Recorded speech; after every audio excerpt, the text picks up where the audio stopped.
Good morning, dear students. Today I am going to explain 3C exercise, 3C unit of chapter 3, that is linear momentum and Newton's second law of motion.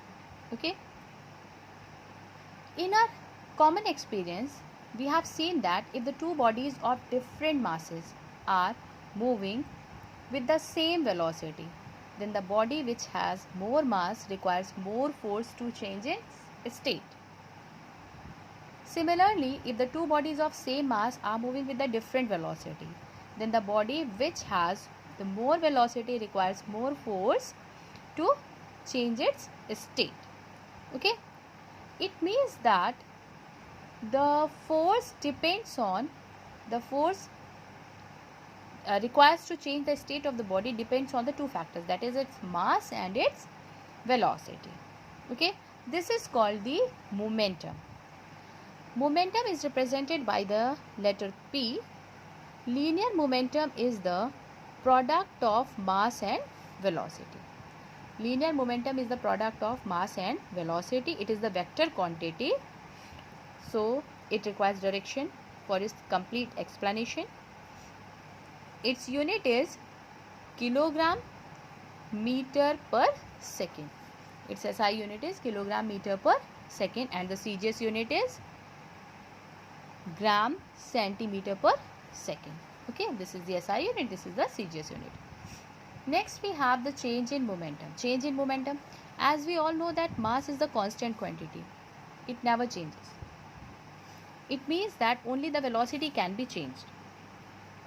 If the body has its initial velocity u and the final v, then the initial momentum P1 will be m into u and the final momentum will be m into v. Okay. So change is always represented by the letter delta, mv minus mu. M is common, v minus u. V minus u is change in velocity, so m into delta v. So it shows the change in momentum. Okay. During the change in momentum, mass never changes. Next we have the rate of change of momentum. Rate means it will be divisible by the time. Okay. Change of momentum, delta p. Rate means it is divided by the time. So we have m delta v by t. Change in velocity upon the time is acceleration. So it will be m into a. And ma, if we know that it is ma is force. So force is rate of change of linear momentum. F is equals to delta p by delta t. Okay, or delta p by delta t is equals to ma. This is the new mathematical form of Newton's second law of motion. Okay, what is Newton's second law of motion? This is the mathematical form of Newton's second law of motion. It means F is equals to ma.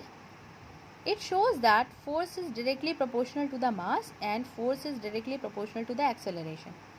More mass requires more force and more change in velocity in unit time requires more force. For changing the more velocity, we requires more force. Okay, this is the mathematical form of Newton's second law.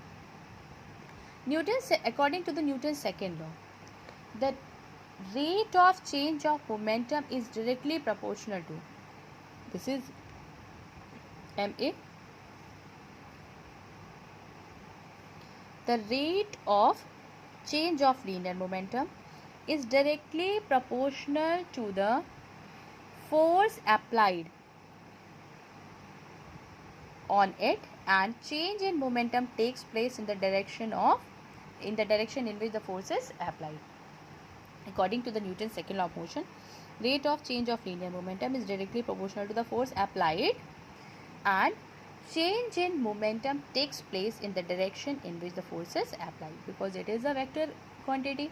So rate of change of linear momentum is directly proportional to the force applied and the change in momentum takes place in the direction of the force is applied. Okay.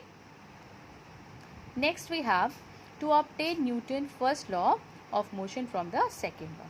As we know that F is equals to ma is the mathematical form of Newton's second law of motion. If no force is applied on the body, mass never changes, mass cannot be zero, it means that the acceleration will also be zero. It means that when no force is applied on the body, then there will be no change in velocity. Acceleration is the rate of change of velocity in unit time, or rate of change of velocity. If no force is applied, force is zero, it means that if the no force is applied on the body, then there is no change in the velocity.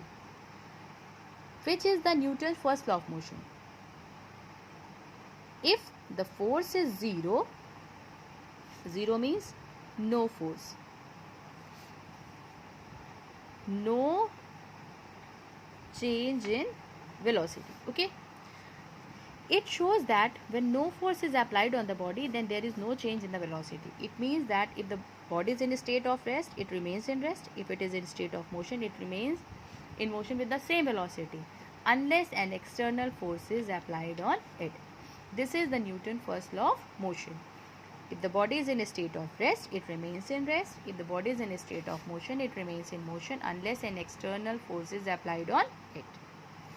Next, we have the examples of Newton's second law of motion in our daily life. The first is, while catching a ball, you have seen that if the cricketer is standing here, while catching the ball, he withdraws his hand. The ball is coming from here.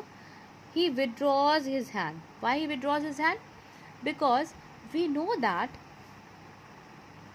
delta P by delta T is equals to F. If there is more time when he withdraws his hand, then it takes more time to comes to rest. It means the force is inversely proportional. So the less force is applied on the palm of the cricketer, and it does not hurt the palm of the cricketer.